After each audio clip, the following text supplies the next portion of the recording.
In mansions of glory and endless delight, I ever adore Thee in heaven so bright.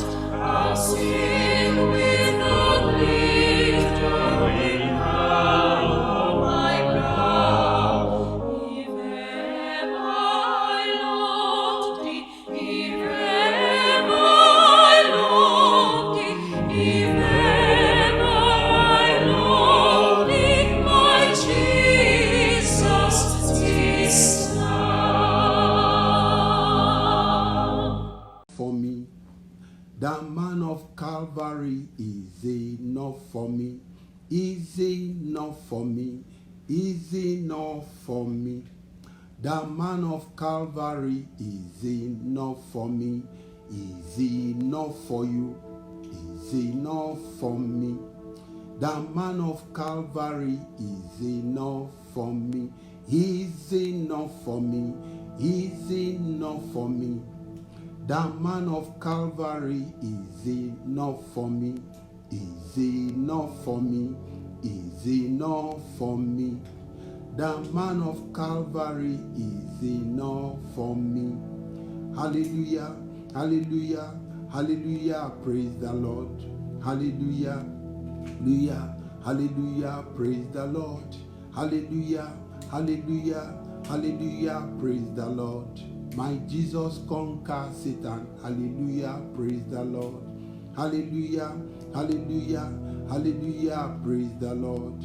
Hallelujah, hallelujah, hallelujah, praise the Lord. Hallelujah, hallelujah, hallelujah, praise the Lord. Our Jesus conquers Satan. Hallelujah, praise the Lord. Hallelujah, hallelujah, hallelujah, praise the Lord. Hallelujah, hallelujah, hallelujah, praise the Lord. Hallelujah, hallelujah, hallelujah, praise the Lord. Our Jesus conquers Satan. Hallelujah, praise the Lord. My wonderful brothers and sisters, I welcome you to our live stream. I'm your friend in the School of Prayer. Let us pray.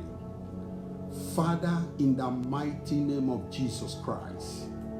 Father, in the mighty name of Jesus Christ. Father, I thank you for drawing us to prayer and power. Thank you for the salvation of our souls. Thank you, Lord, for baptizing us with the Holy Spirit. Thank you, Father, for producing spiritual gift upon our lives. Thank you for the fruit of the Spirit working in our lives. Father, we thank you for the wonderful gift of praise. Thank you for all the ways you have intervened in our affairs. We thank you for your divine plans for our lives. Thank you for you never leave us nor forsake us. Thank you, Lord, for protecting us from the snares of the fowler and from noisome pestilence. Thank you for the wonder-working power in your word and in the blood of the Lamb. Father, thank you for giving your angels charge over us. Thank you for fighting for us against our adversaries. Thank you for making us more than a conqueror. Thank you for supplying all our needs according to your riches in glory by Christ Jesus. Thank you for your healing power upon our body, soul, and spirit. Father, we thank you for flooding our hearts with the light of heaven.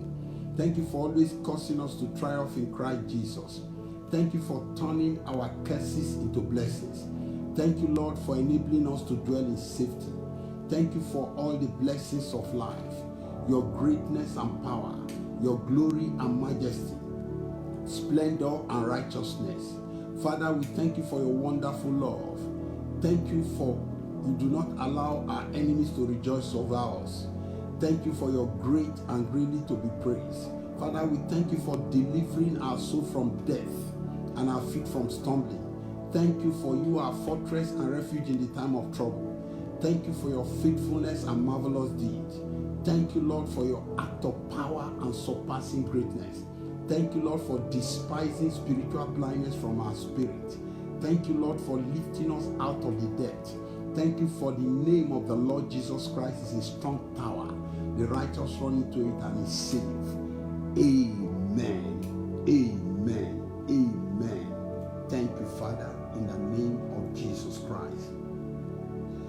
Beloved, I bring you greetings and good tidings. My short message for you this evening is what I call fear not. Fear not. Fear not. The Bible says in the book of 2 Timothy chapter 1 verse 7, it says, for God hath not given us the spirit of fear, but of power and of love and of sound mind. Amen. Fear not. God is on the throne. There is fear all over the place right now. People are afraid of so many things. But before we go further, let's take some hymn from our gospel hymn book to usher in the presence of the Lord in Jesus' name. I am singing a song titled Washed in the Blood. It goes thus. Have you been to Jesus for that cleansing power? Are you washed in the blood of the Lamb? Are you fully trusting in His grace this hour?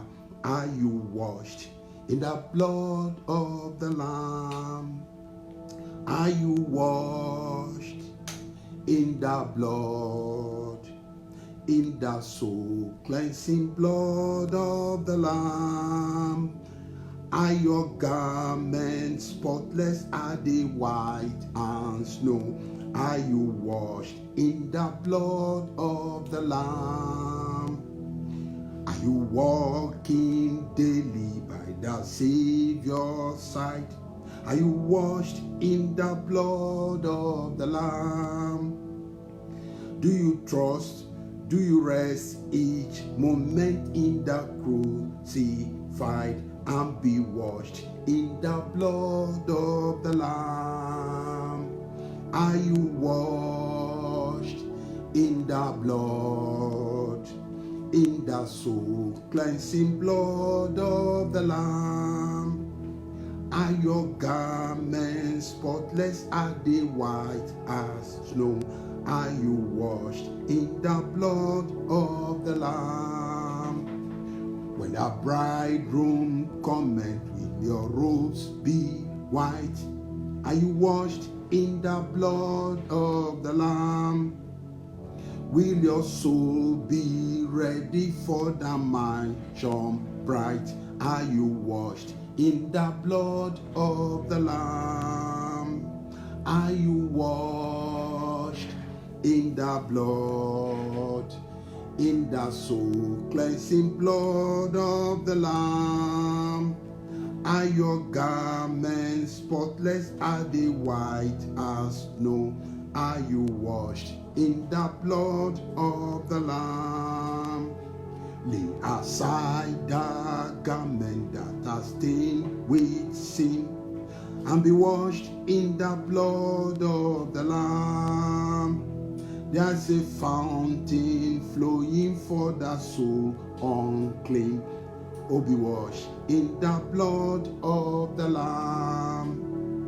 Are you washed in the blood, in the soul cleansing blood of the Lamb?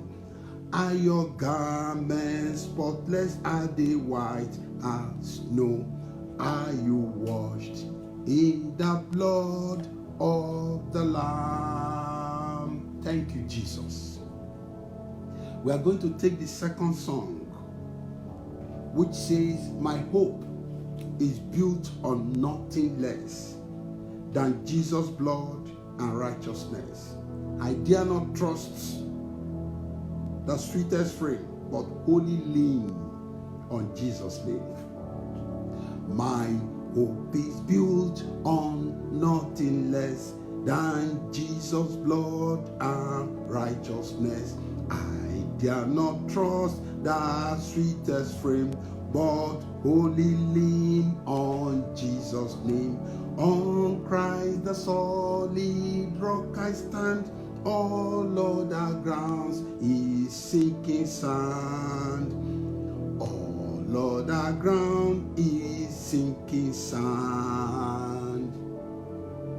When darkness seems to veil his face, I rest on his unchanging grace. In every high and stormy gale, my anchor holds within the veil. On Christ the solid rock I stand. All other ground is sinking sand. All other ground is sinking sand. His oath is covenant and blood support me in the whelming flood. When all around my soul gives way, he then is all my hope and stay. On Christ the solid rock I stand. All other ground is sinking sand. All other ground is sinking sand. When he shall come with trumpet sound, oh, may I then in him be found, dressed in his righteousness alone, faultless to stand before the throne. On Christ the solid rock I stand. All other ground is sinking sand. All other ground is sinking sand. Amen. Amen. God bless you in Jesus' name. Beloved, I want to read from 2 scriptures, and I will encourage you to follow me along. 2 scriptures. 2 scriptures. Matthew chapter 24, and I will also read from 2 Timothy chapter 3 from verse 1 to 8. But first of all, I read from Matthew chapter 24 from verse 1. And Jesus went out and departed from the temple, and his disciples came to him to show him the building of the temple. For to show him the building of the temple. As at then, they wanted to show him a physical temple. That's the temple of Solomon. Verse 2. And Jesus said unto them, See ye not all these things? See ye not all these things? Verily I say unto you, there shall not be left here one stone upon another that shall not be thrown down. And as he sat upon the Mount of Olives, the disciples came unto him privately, saying, Tell us, when shall these things be? And what shall be the signs of thy coming and of the end of the world? I read that verse 3 again. Very interesting. And as he sat upon the Mount of Olives, the disciples came unto him privately, saying, Tell us, when shall these things be?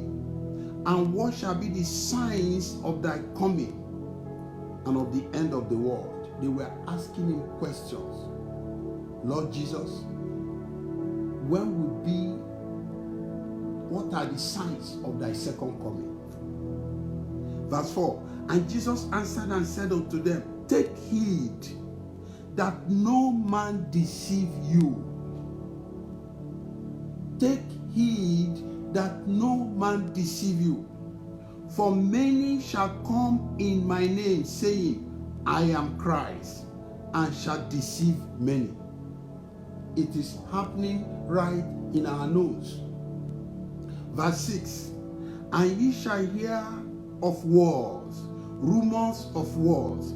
See that ye be not troubled.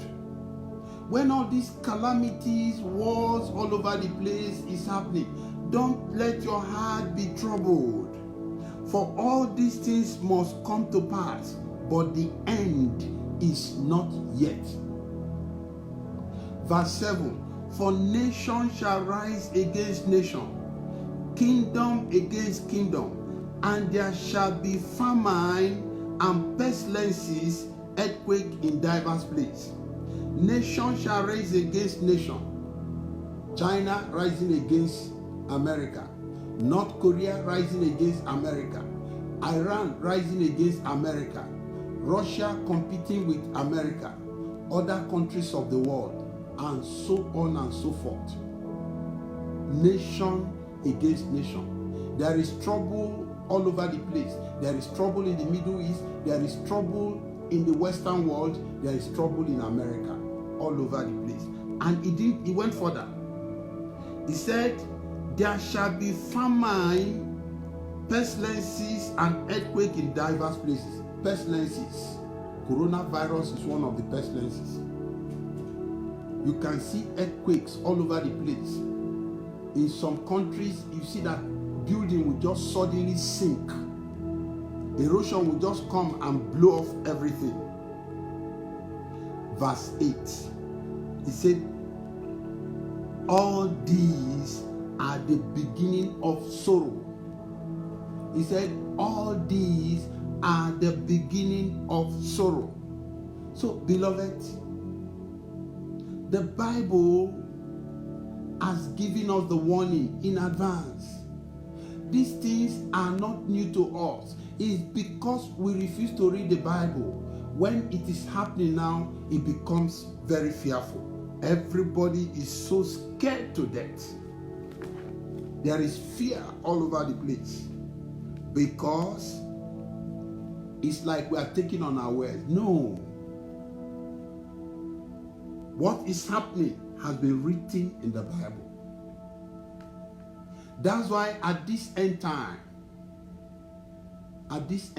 if you need to confront the devil physically, you say it is written. It is written. It is written. Let's go to 2 Timothy. Go with me to 2 Timothy. 2 Timothy. Go with me to 2 Timothy. I'm reading from chapter 3, sorry. I'm reading from chapter 3 from verse 1. He said, this know also that in the last days, perilous times shall come. We're in the last days now. Perilous times is here. Perilous time is here. There are seven Bible ages. We're in the Laodicean age now. That is the last Bible age. Verse 2 says, for men shall be lovers of themselves, covetous, boasters, proud, blasphemers, disobedient to parents, unthankful, unholy. Verse 3, without natural affection, truce breakers, false accusers, incontinent, fierce, despisers of those who are good.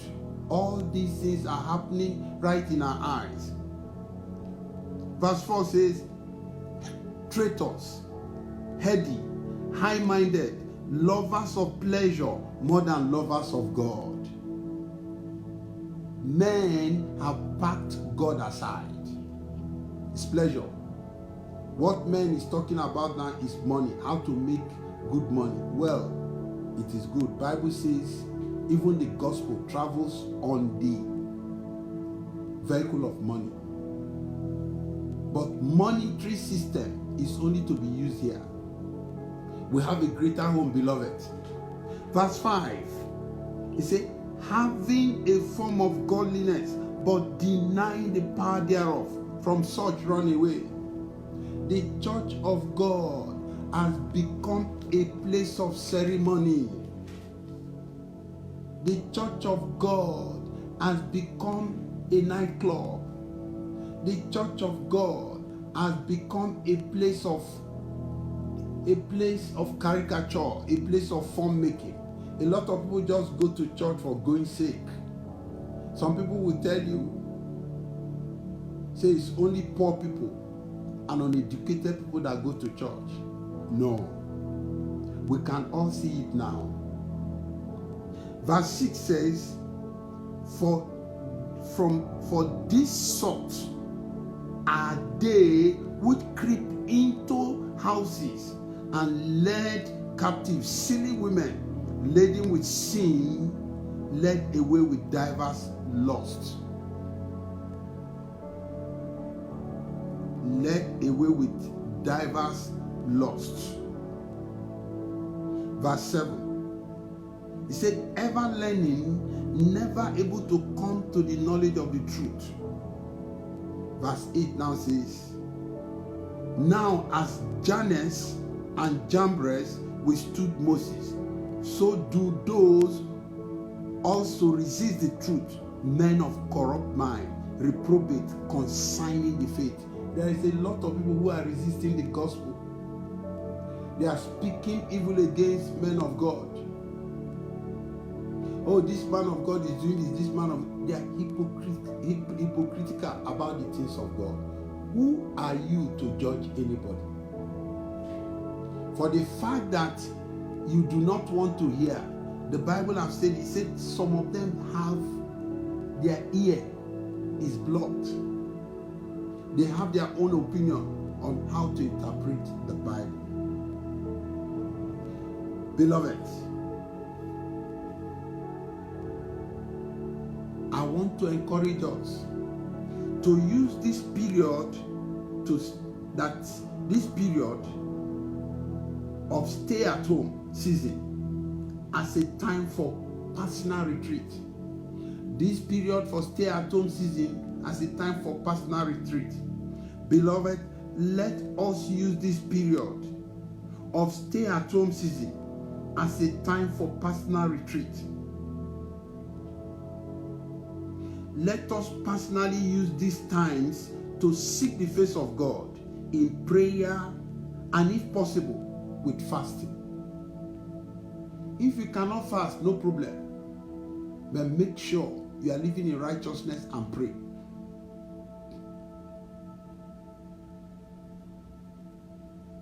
Let us use this period to examine ourselves critically in the light of the Word of God and make necessary adjustments as any character that does not glorify God. We should lay those characters at the feet of the cross and ask for forgiveness and mercy. God is able. Is able to forgive us all our unrighteousness when we come to Him. The Bible says, if my people that are called by my name shall humble themselves and pray and turn away from their wicked ways, God says, I will hear from heaven and I will heal their land. Beloved, this is a time to ask God to search our heart. This is a time to ask God to reveal every carnal motives that may contaminate the purpose of God in our lives and in our ministries. Beloved, as believers, we need what the Bible calls brokenness. Now, we need what the Bible calls brokenness. The Bible says in Psalm 51 verse 17, it says, a broken and a contrite spirit thou will not despise. Psalm 51 is one of the most perfect scripture for repentance in the Bible. We know of King David King David fell into sin, he was supposed to go to the battlefield. But as at that time, something stopped him not to go to the battlefield. So he went to the rooftop, the penthouse of his palace. He was walking up and down. And while he was walking from a distance, he saw somebody who was taking her bait. And he could, from the rooftop, see the nakedness of the woman. And this woman eventually is one of the wives of one of his recruits in the war front. Somebody who would not even attempt to know the king. We all know the story, Uriah. And the Bible says he lusted after the woman. Said, go and bring that woman. And as God would have it, she just finished her menstruation. And she must be in her ovulation period. He slept with her. And she came to them and said, King, I'm pregnant too. He said, how will you do this thing? How are we going to do it now? Okay. Now he planned a serious coup. He told the commander of his army, Joab, said, there is somebody called Uriah. Tell him to come and see me in the palace. The man came. A recruit. The man was even scared. Why should king send for him? He came. King said you should sit down and eat with him in his table. The man was shocked. He said, what kind of promotion is this? I'm not even qualified. Well, he's king. He ate with the king. The king now told him, said, you can go to your house, go and see your family. Gave him gifts. But at the end of the day, he slept in the front of the palace.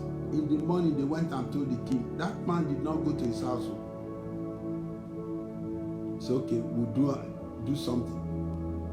The following day, he got him drunk. And asked him to go to his wife. Say, you cannot come to war front and you will not go to your wife and see your family. And then he said, King, he said the commander of the army is in the war front, Joab, in the open field. He said, my superiors, they are all in the battlefield. He said, will I now go to my wife, to sleep with my wife? He said, King, it's very difficult. Even with getting him to be drunk, he still maintained his conscience. The Bible says he went and slept with the servant. David said, okay, I know what to do. He wrote a letter, death warrant, and give to the servant, and give to the soldier. Say, go to the commander in the battlefield, Joab, give it to him. What was in the letter? He said, put this man to the fiercest center of the battlefield so that he can die. He's nobody. He can die. And well, order from the king. He plotted the death of that man. Deception. Uriah died. As the battle went on, he was killed. And they were defeated in that battle. They brought good tidings to the king. The king said, no problem. You know, sometimes battle is like that. What he wanted to hear was that Uriah has died. He now collected the woman and brought her to get married to her. We all know the story. And God now sent the prophet and told him, he said, King, there are two people in your kingdom. Two people. One is rich and one is poor. The poor man has only one goat. He has been tending. He sleeps with the goat. He eats with the goat. Many of you know the village setting. Some of our old women in the village, they used to speak to goats. They give them name. That was how it was to this goat. He was communicating with his goat. And the Bible says one day a visitor came to the rich man. He said he went and took the goat, his visitor. And the word came, the prophet came to the king and told him, said, the king said, what? In this my kingdom? That man must die. Must die. And the prophet told him, said, king, you are the person. You are the one. And when he had that, he went into serious fasting and prayer and asked God to forgive him. Because the message was that he said, God picked you up from the valley of the shadow of death, where you were a shepherd looking after sheep and goats, and gave you the kingdom, make you a king in Israel. But he said, if that is not enough, I give you all things. If that is not enough, if you have prayed to me, I will give you more. But he went and killed somebody and took his wife. So therefore, we all know what happened. Sexual sin did not depart from his house. A calamity came. But thank God for David. He repented. And the Bible says he's a man after the heart of God. Beloved, what I'm trying to tell you is that this period of holiday,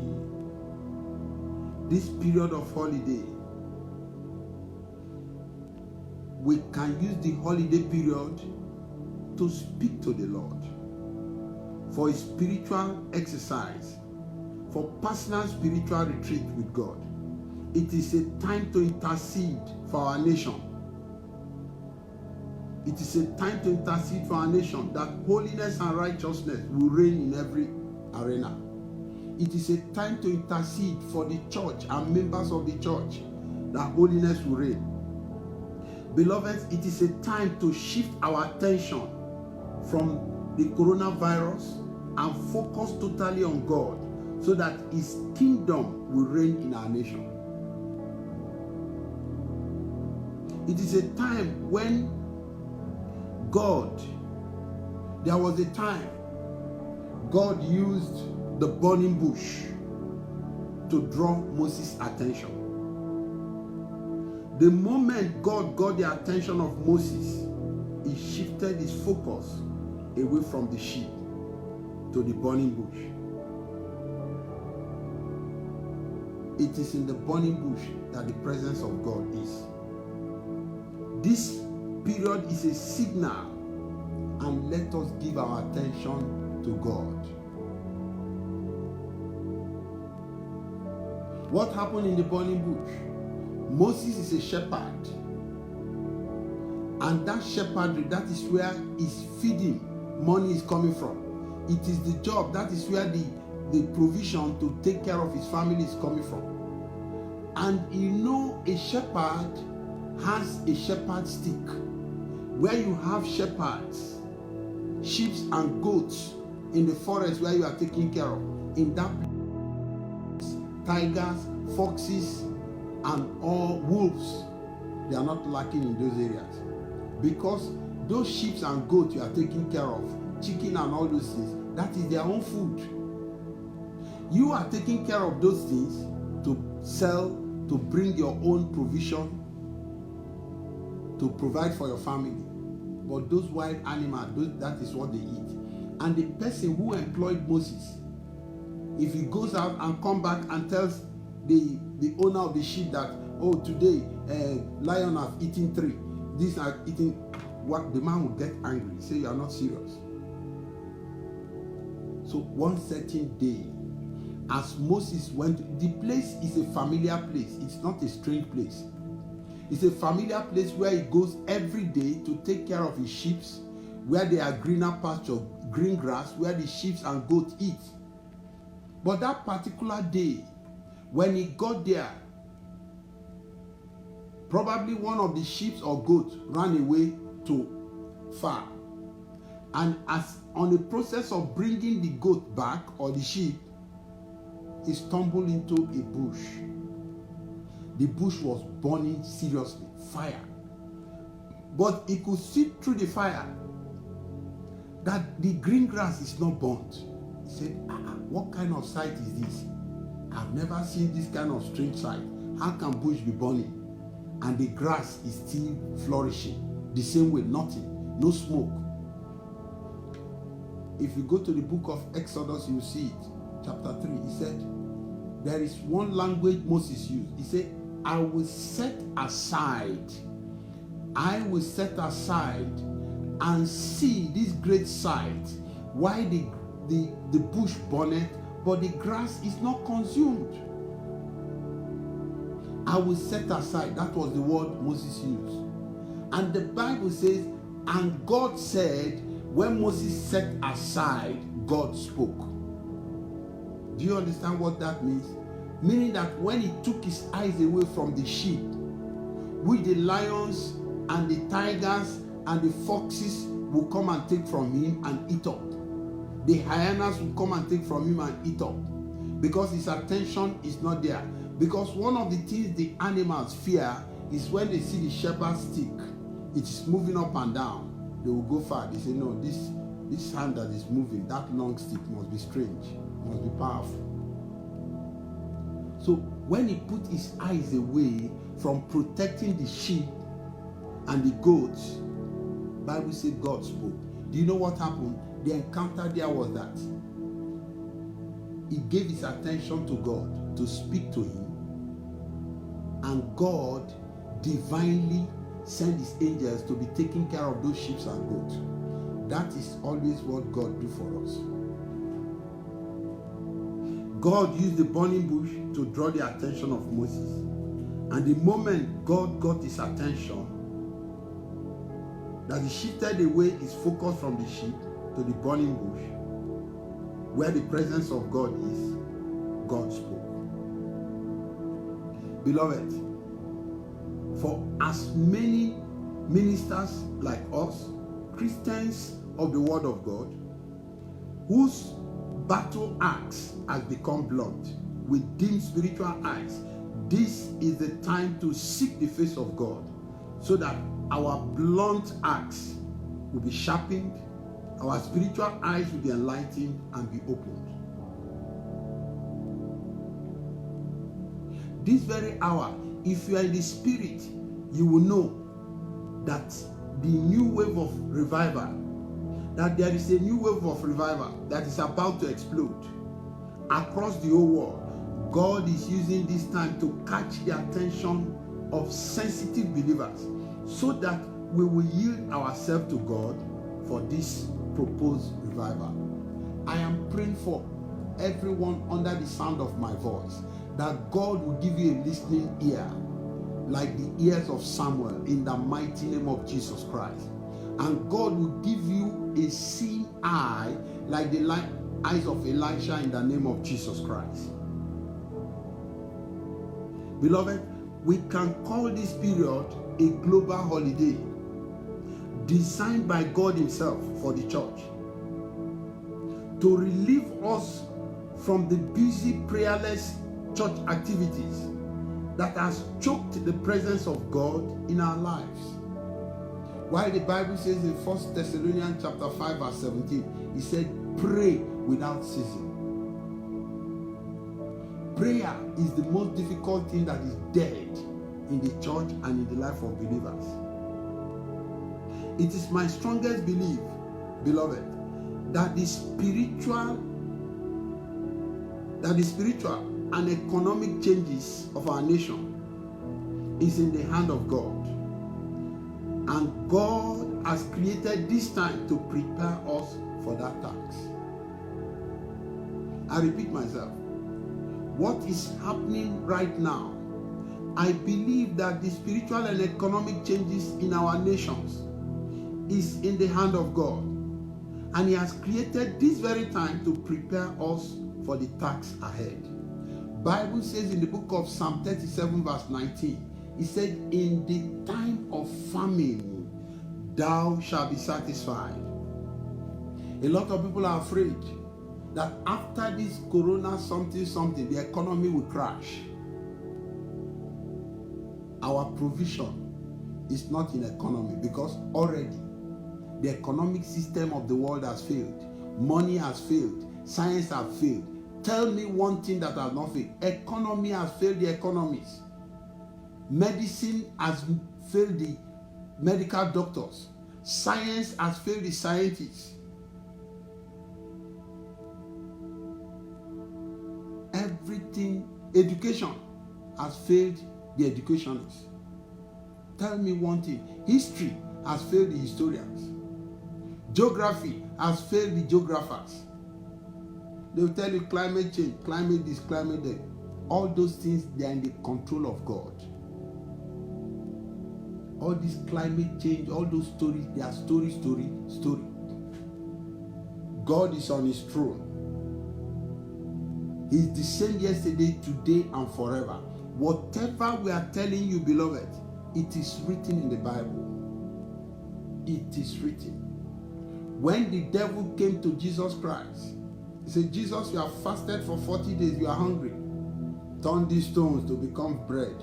He said, it is written, man shall not live by bread alone, but by the living word of God that cometh from the mouth of God. The Bible says, in the beginning was the Word. The Word was with God. The Word was God. The same was in the beginning with God. Say, without the Word was not anything made that was made. In the Word is life, and the life of the Word is the light of men. And the life shineth in darkness. Darkness could not comprehend him. The Bible says, he is the only begotten of the Father, grace and truth. And Bible says, as many as receive him, because he's the word of God, to them he gave power to become the sons and daughters of God. Bible says, he that dwells in the secret place of the Most High shall abide under the shadow of the Almighty. I am praying for somebody at this hour.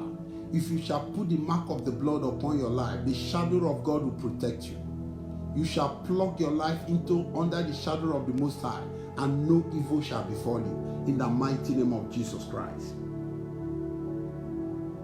An average believer finds it very difficult to personally seek the face of God. But I can hear God saying, if men will create time to seek me, I will help them.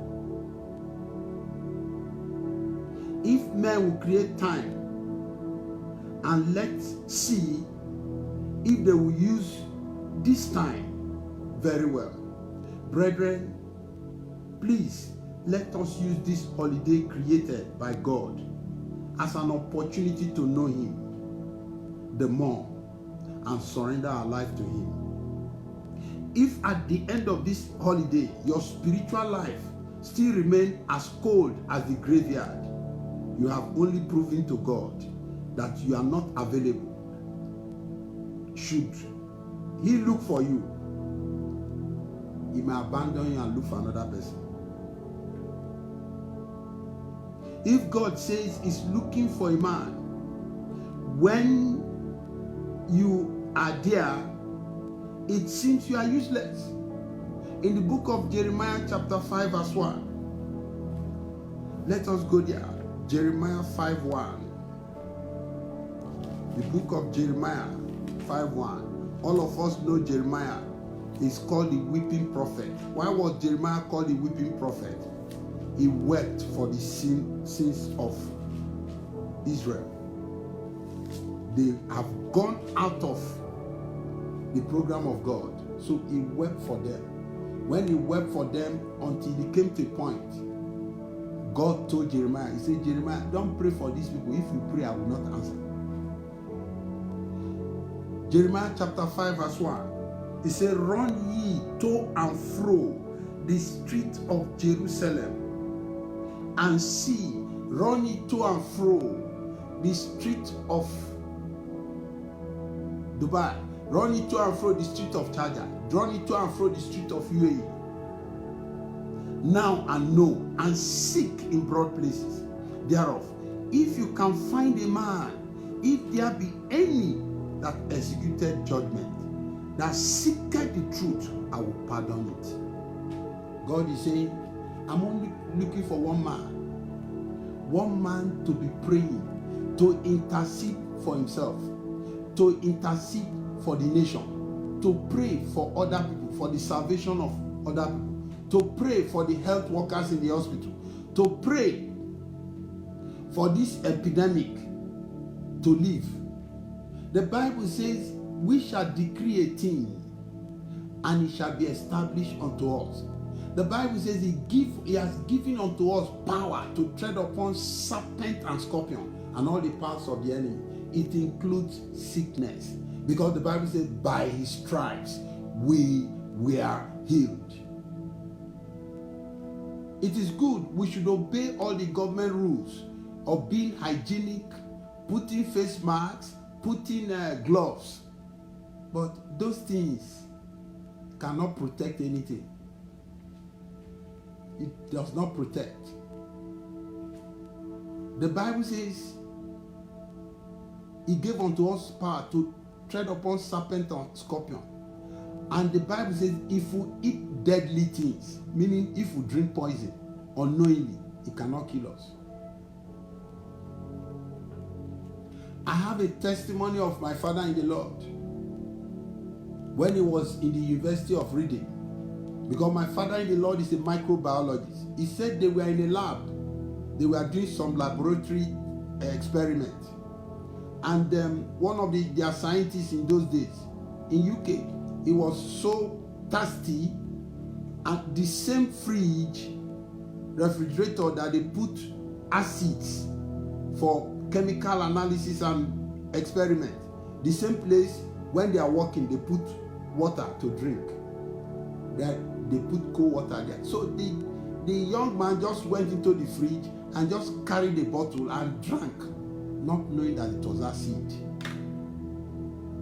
The whole British, they were looking, their eyes is red. So he has taken acid. They were waiting for him to fall down and die. He said, no, I didn't take acid. I took the blood of Jesus. He took corrosive acid. I'm telling you the truth.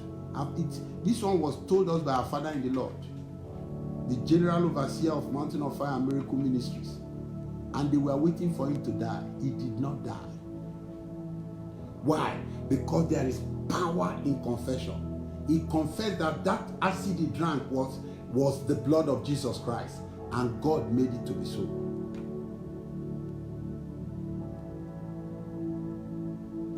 At this very hour, what God will be looking for is the blood, the mark of the blood. And when God sees the blood, he will pass over you. The Bible says there was plague in Egypt. The whole nation of Egypt was plagued. But the Bible said there was light in Goshen. Exodus 9:26 said there was light in Goshen. While the plague was ravaging the whole country, even the palace of Pharaoh, there was standstill.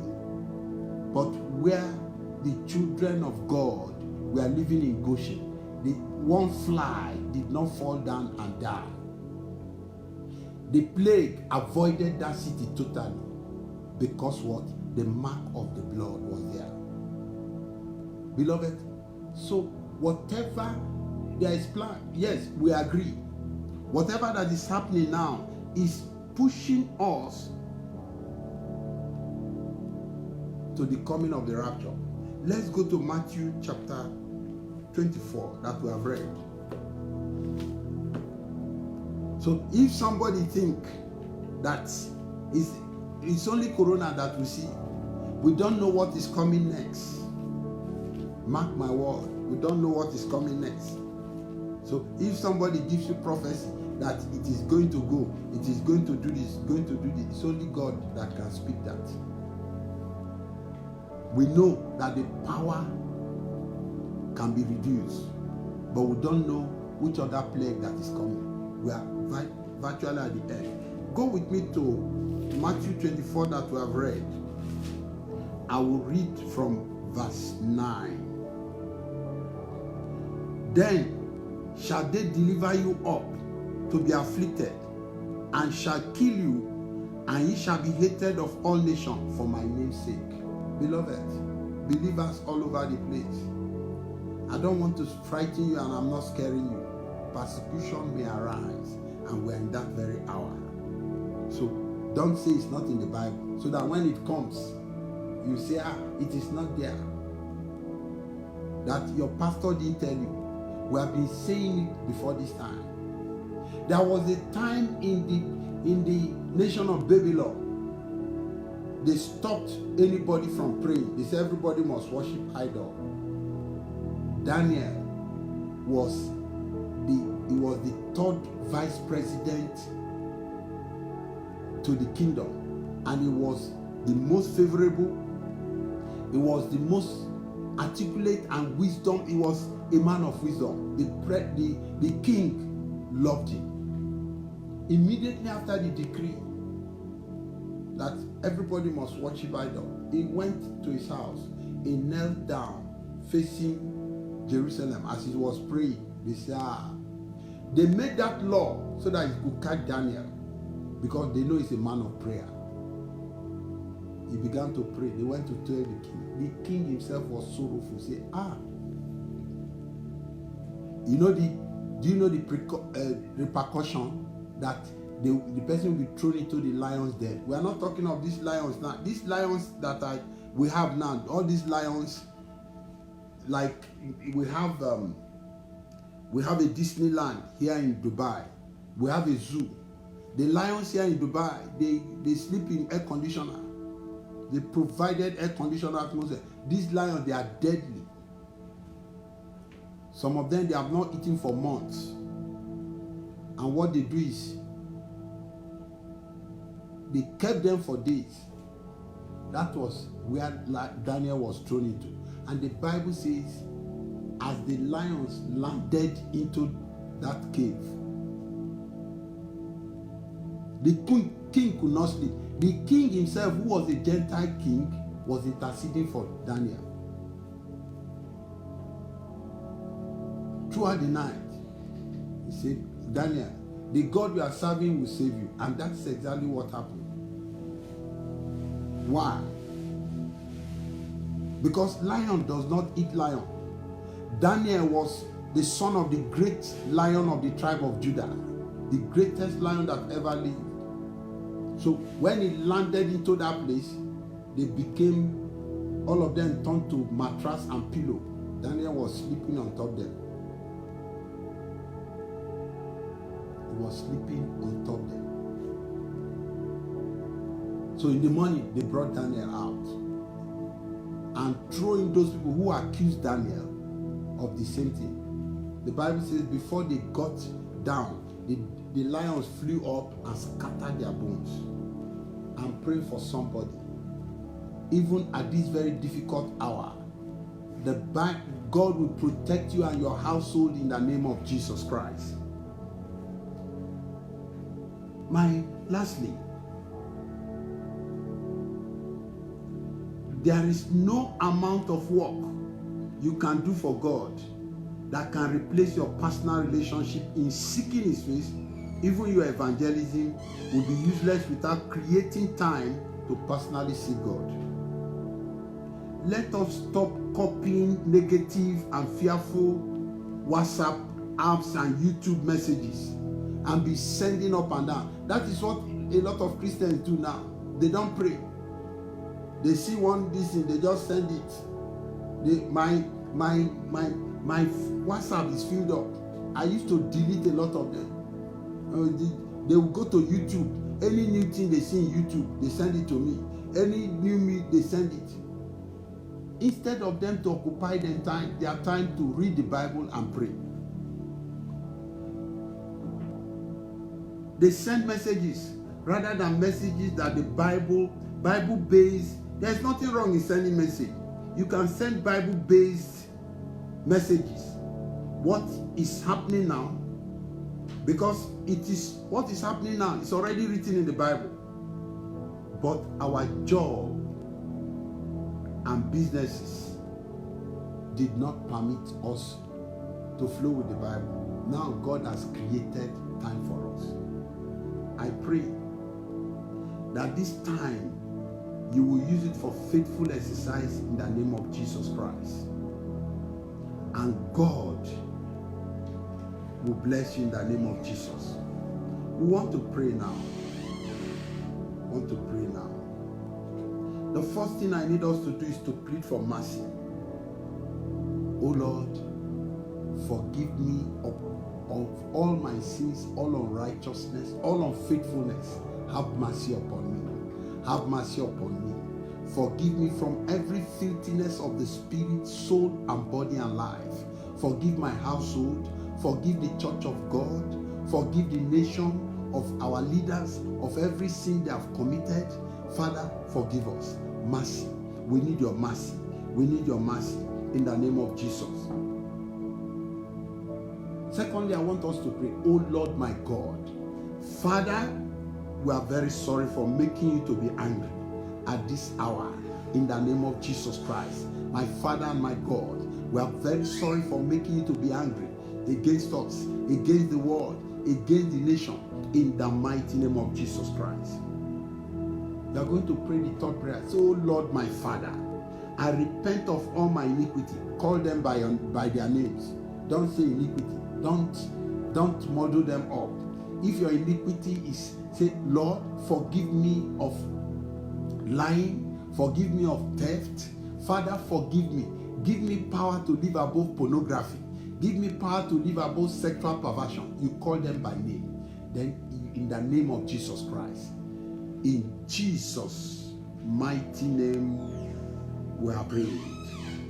Amen and amen. Father, in the name of Jesus Christ, I commit everyone under the sound of my voice. Father, I pray that you protect them from the snares of the fowler and from noisome pestilence. Protect the nation, Father, and this virus that is plaguing the nation. We bind you and we cast you back to the pit of hell in the name of Jesus Christ. We cover the heavenlies of the nations with the blood of Jesus Christ. We cover the atmosphere with the blood of Jesus Christ. The air we breathe, we cover it with the blood of Jesus and the fire of the Holy Ghost in the mighty name of Jesus Christ. Our Lord and our God, we thank you. Honor and adoration in the name of the Father and of the Son and of the Holy Ghost. In Jesus' name we pray. Amen.